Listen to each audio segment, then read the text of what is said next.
Hello, मी प्रभाग P डोळस महात्मा फुले महाविद्यालयावरून राज्यशास्त्र विभाग प्रमुख. आपण बी भाग 2च्या सर्व विद्यार्थ्यांना माझा नमस्कार. आपण गेल्या मागच्या तासिकेपासून युनिट क्रमांक 2 इंग्लंडच्या राज्यघटनेतील युनिट क्रमांक 2 या अत्यंत महत्त्वपूर्ण अशा स्वरूपाच्या घटकांचं आपण अध्ययन करत आहोत. आणि युनिट क्रमांक 2 मध्ये आपण इंग्लंडची पार्लमेंट या अत्यंत महत्त्वपूर्ण अशा स्वरूपाच्या घटकांचा आपण अभ्यास करत होतो. इंग्लंडच्या पार्लमेंटची 2 सभागृह, हाऊस ऑफ लॉर्ड आणि हाऊस ऑफ कॉमन. आपण हाऊस ऑफ लॉर्ड या सभागृहाची रचना, अधिकार आणि कार्य यासाठी सुरुवातीला आपण बघितली की सुरुवातीला एकच सभागृह होता, हाऊस ऑफ लॉर्ड. आणि हाऊस ऑफ लॉर्ड नंतर कॉमन सभागृहाची निर्मिती झाली आणि म्हणूनच आपण लॉर्ड सभागृहाची, ज्याला वरिष्ठ सभागृह म्हटलं जाते, या सभागृहाची रचना काय, अधिकार काय आहेत या संदर्भात अत्यंत महत्त्वपूर्ण अशा स्वरूपाची माहिती बघितली. त्याचबरोबर या लॉर्ड सभागृहामध्ये काही सुधारणा करण्यात आल्या. पूर्वीचं एक शक्तिशाली सभागृह होतं. आज या सभागृहामध्ये फार मोठ्या प्रमाणात सुधारणा करण्यात आल्या आणि या सभागृहामध्ये करण्यात येणाऱ्या सुधारणा ज्या होत्या त्या सुधारणा म्हणजे सर्वसाधारणपणे ज्याला आपण म्हणतो त्या सुधारणा म्हणजे 2005-2014 या काळात या हाऊस ऑफ लॉर्ड या सभागृहामध्ये महत्त्वपूर्ण अशा स्वरूपाचा बदल करण्यात आला, चेंज करण्यात आला. तो बदल कुठे कुठे कशा कशा प्रकारे करण्यात आला त्याचं विश्लेषण आपण मागच्या तासिकेमध्ये बघितलं आणि मागच्या या तासिकेमध्ये आपण ते विश्लेषण बघितलेलं आहे आणि त्या दृष्टिकोनातून तशा प्रकारची आपण माहिती सुद्धा पाहिली. आज आपण या ठिकाणी आपल्या इंग्लंडच्या राज्यघटनेतील दुसरं म्हणजे पहिलं सभागृह, ज्याला हाऊस ऑफ कॉमन म्हणतो, कॉमन सभागृहाची हाऊस ऑफ कॉमन. जसं इंग्लंडच्या तुम्हाला सांगितलं का इंग्लंडच्या या संसदेची 2 सभागृह आहे, हाऊस ऑफ लॉर्ड आणि house of common. House of Lord आणि हाऊस ऑफ कॉमन, आपण लॉर्ड सभागृहाची रचना, अधिकार आणि कार्य पाहिलं. आज आपण कॉमन सभागृहाची रचना, अधिकार आणि कॉमन सभागृह, प्रथम सभागृह. कॉमन या शब्दाचा अर्थ सर्वसामान्यांचं सभागृह. कॉमन मॅन आपण जसं म्हणतो का कॉमन मॅन, कॉमन म्हणजे सामान्य जनतेचं प्रतिनिधित्व करणारं सभागृह, ज्याला कॉमन सभागृह म्हटलं जाते. या कॉमन सभागृहाची रचना, अधिकार आणि कार्य कोणत्या कोणत्या प्रकारची आहे, कशा प्रकारची आहेत, इंग्लंडच्या शासन व्यवस्थेत या सभागृहाला किती महत्व आहे, या सर्व बाबींचं आपण विश्लेषण या ठिकाणी करणार आहोत. आता हाऊस ऑफ कॉमन हे प्रथम सभागृह असून या सभागृहाला कनिष्ठ सभागृह या नावानं ओळखलं जाते आणि या सभागृहाला सर्वात शक्तिशाली सभागृह म्हटलं जाते. या सभागृह लॉर्ड सभागृहापेक्षा आता हे सभागृह शक्तिशाली सभागृह म्हणून या ठिकाणी आहे. आणि 1911 पासून या सभागृहाला, हाऊस ऑफ लॉर्ड या सभागृहाचे अधिकार कमी कमी होत गेले आणि पुढे होत गेले.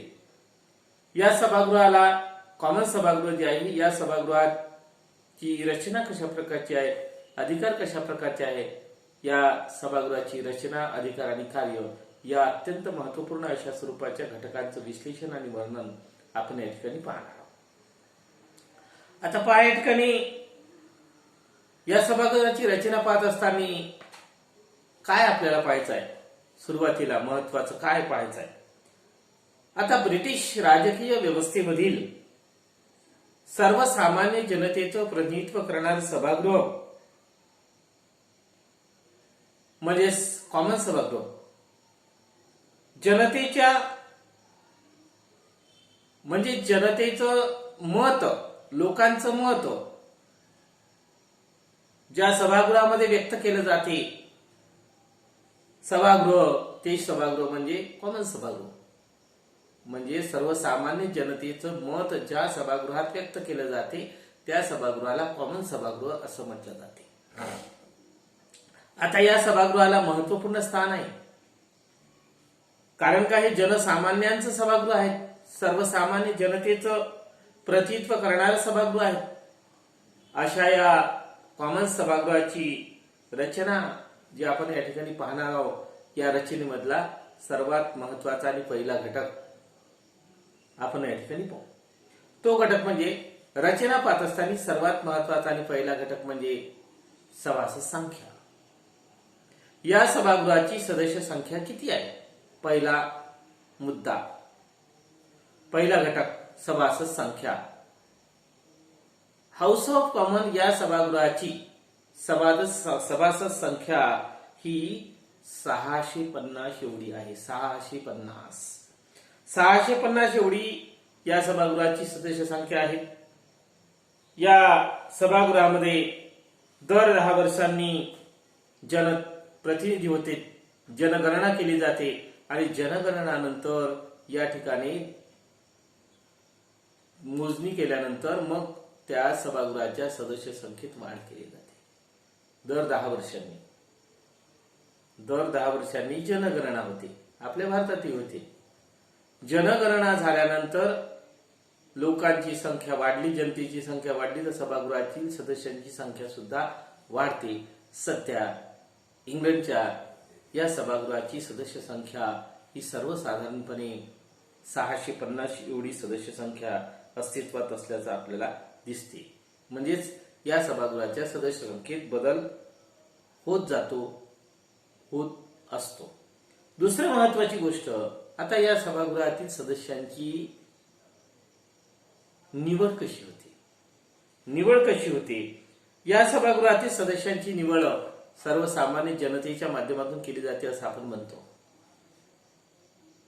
भारतामध्ये ज्याप्रमाणे मतदारसंघ पाडलेले आहेत त्याचप्रमाणे इंग्लंडमध्ये सुद्धा मतदारसंघ पाडलेले आहेत. 75,000 लोकसंख्येला एक प्रतिनिधी मतदारसंघ पाडले. 75,000 लोकसंख्येला एक प्रतिनिधी या आधारावर इंग्लंडमधल्या सर्व ठिकाणचे मतदारसंघात विभाजन करण्यात आलेले आहे. जसं आपल्या भारत पाहतो आपण, आपल्या भारतामध्ये सुद्धा अलीकडे झालेल्या जनगणनेनुसार भारताच्या लोकसभा या सभागृहाची सदस्य संख्या वाढवली नाही, उलट या जनतेची संख्या वाढवून टाकली. मतदारसंघ म्हणजे आता भारतामध्ये जर पाहायला गेलं तर आता 5 लाख ते 10 लाख लोकसंख्येला एक प्रतिनिधी, 10 आहे, कुठे कुठे 12 लाख आहे. लोकसंख्या वाढली, पण आपल्या इथं काय झालं, सदस्य संख्या वाढवली नाही. वाढत्या लोकसंख्येनुसार आपल्या इथं वाढवली नाही. पूर्वी जे होती तीच कायम ठेवून आज आपण पाहतो का जवळजवळ 50 वर्षाच्या 60 वर्षाच्या कालखंडात सुद्धा लोकसभेची सदस्य संख्या भारतात वाढली नाही. लोकसंख्या दुप्पट न वाढली. त्यामुळे आता पूर्वी जे 5 लाख होतं, 3 लाख ते 5 लाख, आता तर झालं का 5 लाख ते 12 लाख, 10 लाख, काही मतदारसंघाची संख्या त्याहीपेक्षा असते. पण इंग्लंडमध्ये मात्र या ठिकाणी 75,000 लोकसंख्येला एक प्रतिनिधी या आधारावर इंग्लंडच्या मतदारसंघ पाडण्यात आलेले आहे आणि एका मतदारसंघातून एकाच व्यक्तीला निवडून दिलं जाते. एकच व्यक्ती निवडून येते. आपल्या भारतामध्ये एकच व्यक्ती निवडून येते आणि ठराविक दिवशी ज्यावेळेस मतदानाची तारीख ठरली असेल त्या दिवशी मतदान होते आणि मतदान होते. उमेदवार उभे राहतात, दोन्ही पक्षाचे राहतात. या मजूर पक्ष आणि हुजूर पक्ष दोन्ही पक्षाचे मतदार असतात. अपक्ष सुद्धा निवडणुकीत उभे राहू शकतात. परंतु इंग्लंडची जनता अपक्ष उमेदवाराला मतदान करत नाही. त्यामुळं अपक्ष राहणाऱ्यांचं प्रमाण जे आहे मात्र भारताच्या तुलनेत फारच कमी प्रमाणात असते. आणि 2च पक्ष आहे आणि 2च पक्ष असल्यामुळे 2 पक्षाचे 2 उमेदवार, अपक्ष राहण्यास मनाई नाही, नवीन पक्ष काढायलाही मनाई नाही. पण आजपर्यंत 2 पक्षाच्या व्यतिरिक्त तिसरा पक्ष या ठिकाणी निघाला नाही आणि उमेदवार सुद्धा अपक्ष त्या ठिकाणी इंग्लंडमध्ये उभा राहत नाही शक्यतोपर्यंत. आता याला मतदान कोणते? ज्याच्या वयाची 18 वर्ष पूर्ण, पूर्वी 21 वर्ष होतं, पूर्वी 21 वर्ष होतं आणि प्रत्येक वर्ष अधिकार प्राप्त झाला. पूर्ण झालेल्या ज्यांच्या आहेत, आता ज्याच्या वयाची 18 वर्ष पूर्ण झाली त्या व्यक्तीला मतदानाचा अधिकार प्राप्त झालेला आहे आणि ज्याच्या वयाची 21 वर्ष पूर्ण झालेली आहे अशा व्यक्तीला निवडणुकीत उभं राहण्याचा अधिकार. 21 वर्ष आणि भारतामध्ये 25 वर्ष आहे. 25 वर्ष ज्याच्या वयाची 25 वर्ष पूर्ण झाली त्यांना निवडणुकीत उभं राहण्याचा अधिकार आहे. इथे 21 वर्ष पूर्ण झाले तर त्यांना निवडणुकीत उभं राहण्याचा अधिकार आहे. जे अशा प्रकारच्या निवडणुकीच्या दृष्टिकोनातून या ठिकाणी आपण या ठिकाणी माहिती पाहिली. कार्यकाळ, इंग्लंडच्या हाऊस ऑफ कॉमन या सभागृहाचा कार्यकाल हा सर्वसाधारणपणे 5 वर्षाचा कार्यकाल आहे. निवडणुका झाल्यापासून तर निवडणुका पुढील निवडणुकीपर्यंत 5 वर्षाचा कालखंड आहे. या 5 वर्षाचा कार्यकाल संपण्याच्या पूर्वीही याचं जर विसर्जन करण्यात आलं, पंतप्रधान त्याच्या मंत्रिमंडळाच्या सल्ला दिला आणि राजाला सांगितलं तर या कार्यकाल कमी होऊ शकतो आणि हा कार्यकाल वाढवू शकतो. एखाद्या वक्ती आणीबाणीची परिस्थिती असेल, आर्थिक परिस्थिती बेकार असेल तर अशी कोणतीही परिस्थिती जर निर्माण झाली तर या सभागृहाचा कार्यकाल वाढू शकतो किंवा कमी होऊ शकतो. अशा प्रकारचं या ठिकाणी आपण माहिती पाहिली. आता त्यानंतर चौथा महत्वाचा पॉइंट म्हणजे कॉमन सभागृहाचे अधिवेशन व कामकाज पद्धती. कॉमन सभागृहाचं अधिवेशन, कॉमन सभागृहाचं सर्वसाधारणपणे प्रस्थापित झाल्यापासून किमान वर्षातून किमान एक सत्र होणे आवश्यक आहे. एक सत्र वर्षातून कमीत कमी एक अधिवेशन झालंच पाहिजे. मग त्यापेक्षा जास्त किती करता येते? 2, 4 खूप प्रश्न नाही. मग वेळेवर अतिरिक्त अधिवेशन सुद्धा बोलावले जाऊ शकते. आपल्याही भारतामध्ये कमीत कमी एक झालं पाहिजे, जास्तीत जास्त किती घेता येते. आणि अशा प्रकारच्या या ठिकाणी या सभागृहाची रचना जी आहे ती या सभागृहाची रचना आपण या ठिकाणी थोडक्यामध्ये पाहिली. आता त्यानंतर पुढचा पॉइंट येते सभापती. सभापती, हाऊस ऑफ कॉमनचा सभापती. हाऊस ऑफ कॉमन चा सभापती. आता हाऊस ऑफ कॉमन आपल्यामधील सर्व सदस्यांमधून एकाची सभापती म्हणून निवड करतात. सभापती म्हणून तो त्याची निवड केली जाते आणि हा कॉमन सभागृहातील सदस्यांमधूनच निवडलं जाते आणि सर्वानुमते या सभागृहाचा सभापती निवडला जातो. सभापतीचे पद हे अत्यंत महत्वपूर्ण अशा स्वरूपाचे पद असते आणि या सभागृहाच्या सभापतीला अत्यंत महत्वपूर्ण अशा स्वरूपाचं स्थान प्राप्त झालेले असतात. या सभागृहाचा सभापती सभागृहाचं संपूर्ण कामकाज पाहण्याच्या दृष्टिकोनातून महत्वपूर्ण अशा प्रकारची प्रक्रिया पार पाडत असतो. सभागृहाचे सदस्य, ज्याप्रमाणे तुम्हाला सांगितलं का सभागृहाचे सदस्य आपल्यामधून एका व्यक्तीची निवड सभापतीपदी केली जाते. प्रतिष्ठेचं पद आहे, महत्वाचं पद आहे.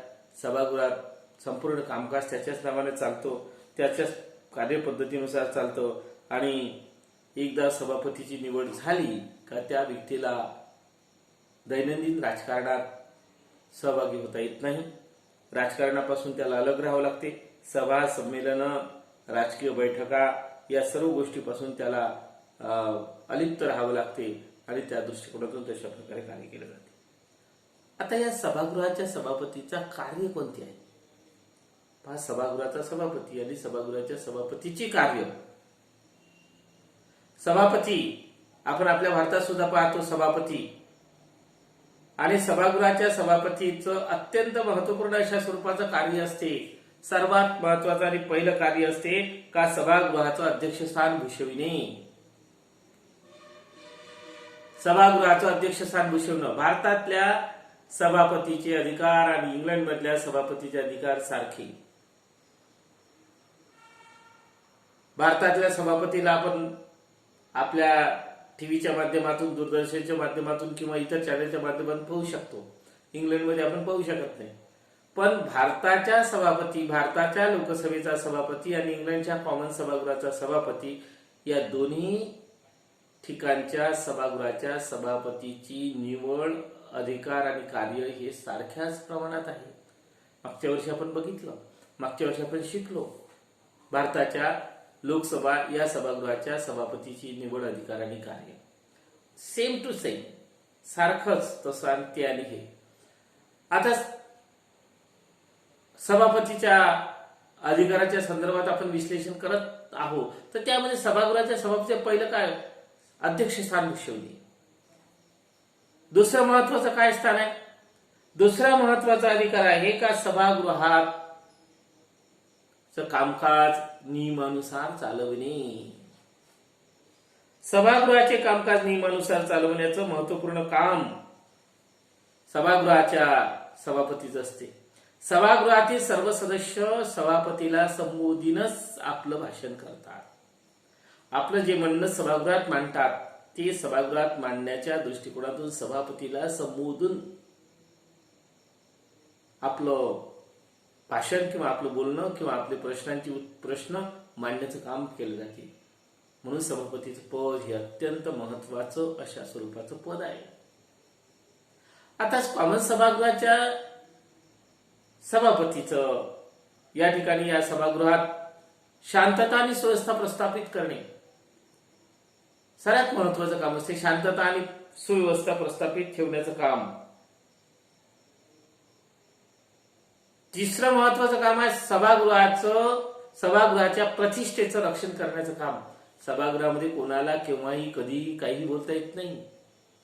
त्याचा मान सन्मान राखणं हे नितांत गरजेचं असते. सभागृहात शांतता आणि सुव्यवस्था प्रस्थापित करावी लागते. एखादा व्यक्ती जर काही बोलत असेल तर त्याला मार्शलच्या माध्यमातून किंवा त्याला शांत केलं जाते, त्याला बोलवलं जाते. फारच फार झालं नाहीच ऐकत तर त्याला सभागृहाच्या कामकाजापासून वंचित सुद्धा करण्याचा अधिकार आहे. सभागृहाचे अधिकार, सभागृहाच्या सदस्याला जास्त जर काही गडबड करत असेल तर त्या सभागृहाच्या सदस्याचं निलंबन सुद्धा करू शकते काही काळखंडासाठी. ते सभागृहाच्या सभापतीला व्यापक स्वरूपाचे अधिकार आहे. पंतप्रधान जरी असला तरी तो पंतप्रधान सभापतीला संबोधूनच भाषण करावं, कारण का तिथं पंतप्रधानापेक्षा त्या सभागृहाच्या सभापतीला त्यावेळेस त्या सभागृहासाठी महत्वाचं स्थान आहे.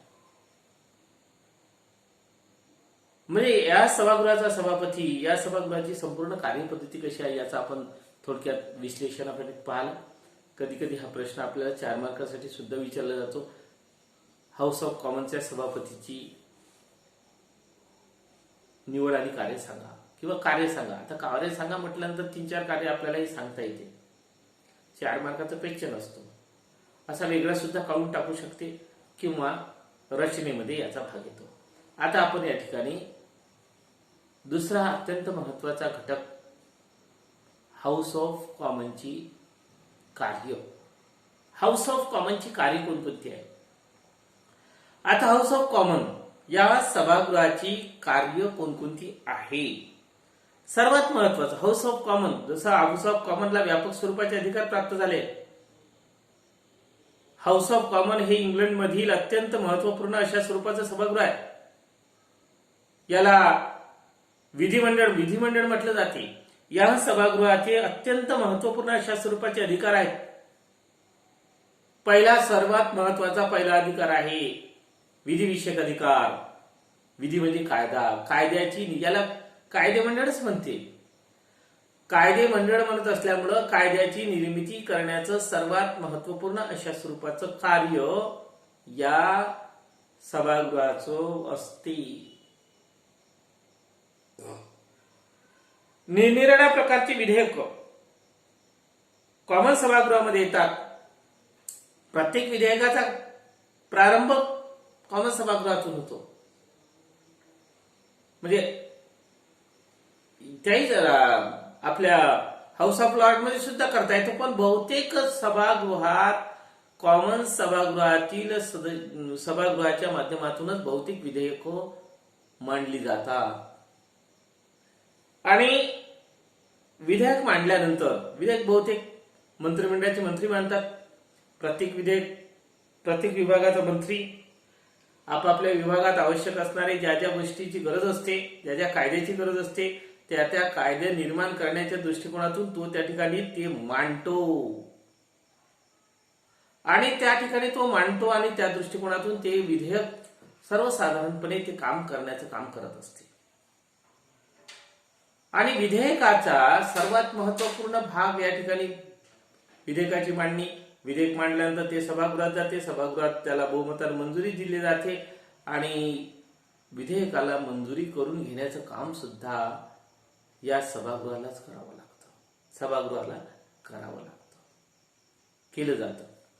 आता दुसरा महत्वाचा अधिकार म्हणजे या ठिकाणी तुम्हाला सांगितलं का अर्थविषयक अधिकार. अर्थविषयक अधिकार हा सुद्धा एक महत्वपूर्ण अशा स्वरूपाचा अधिकार आहे.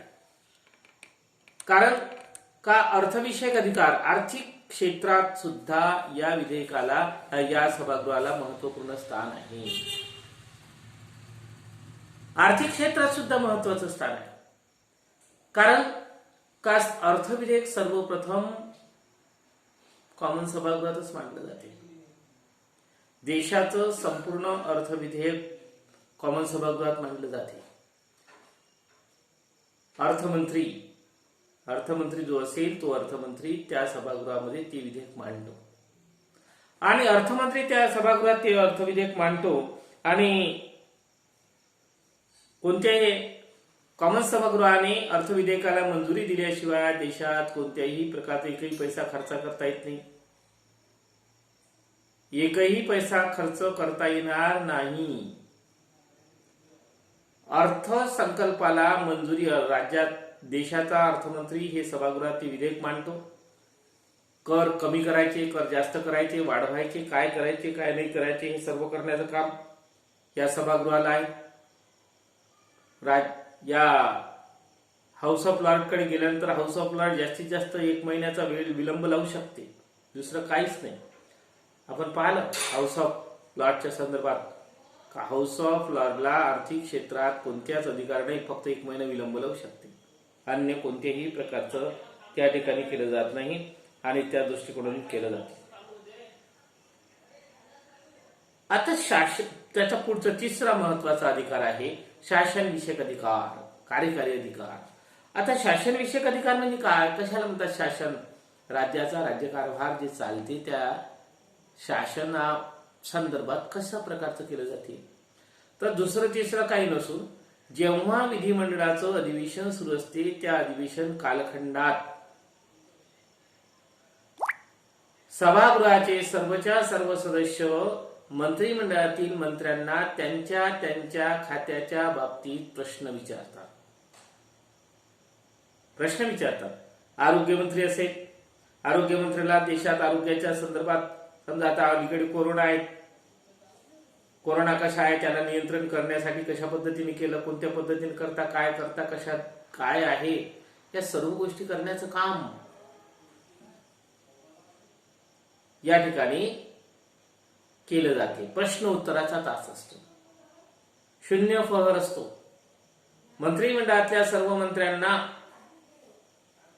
विधिमंडळाचे सदस्य प्रश्न विचारतात आणि प्रश्न विचारून त्यांच्याकडून त्या प्रश्नांची उत्तरं मिळवून घेतल्या पूरक प्रश्न, सप्लिमेंटरी प्रश्न ज्याला आपण म्हणतो, प्रश्न, उपप्रश्न, पूरक प्रश्न हे जे आहेत ते विचारले जातात आणि त्यांच्या काय कामकाज सुरू आहे देशाच्या संदर्भात त्याच्यावर नियंत्रण ठेवलं जाते, प्रश्न विचारले जातात.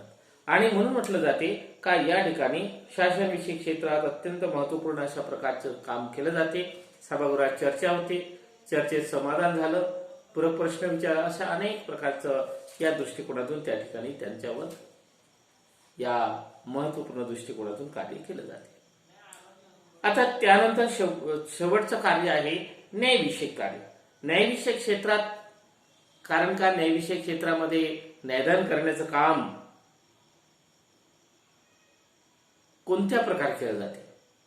आणि जर समजा कॉमन सभागृहाच्या प्रतिष्ठेचा भंग एखाद्या सदस्याने केला असेल, सभापतीच्या आदेशानुसार त्याला अटक करता येते. आणि अशा सदस्यांना कोणत्या प्रकारची शिक्षा द्यायची हे सुद्धा ठरविण्याचा अधिकार या सभागृहाला आहे. जर सभागृहाच्या सभापतीचा अवमान केला, सभागृहाचा अवमान केला, तर सभापतीच्या परवानगीने त्याचा अटक करण्याचा अधिकार, अटक करण्याची परवानगी देण्याचा अधिकार सभापतीला आहे. आणि सभापतीला अशा प्रकारचा अधिकार प्राप्त झाल्यानंतर सभापती त्या ठिकाणी कोणाला किती शिक्षा द्यायची, काय द्यायची हे सुद्धा तो ठरवितो. आणि अंतिम निर्णय हा सर्वसाधारणपणे त्यांच्यावर दिला जाते. कारण कोणत्याही प्रकारच्या न्यायालयात या ठिकाणी या सभागृहातील सदस्यावर कारवाई करता येत नाही, अपील करता येत नाही, या सभागृहामध्ये केले जाते. तर अशा प्रकारे या ठिकाणी या सभागृहाच्या रचना, अधिकार आणि कार्य कोणकोणती आहे त्या महत्त्वपूर्ण अशा प्रकारच्या घटकांचा या ठिकाणी आपण विचार केलेला आहे. तर या ठिकाणी आपण इंग्लंडच्या हाऊस ऑफ कॉमन या सभागृहाची रचना, अधिकार आणि कार्य कोणकोणती आहे या अत्यंत महत्त्वपूर्ण अशा स्वरूपाच्या विभागाचं विश्लेषण आणि वर्णन या ठिकाणी पाहतो.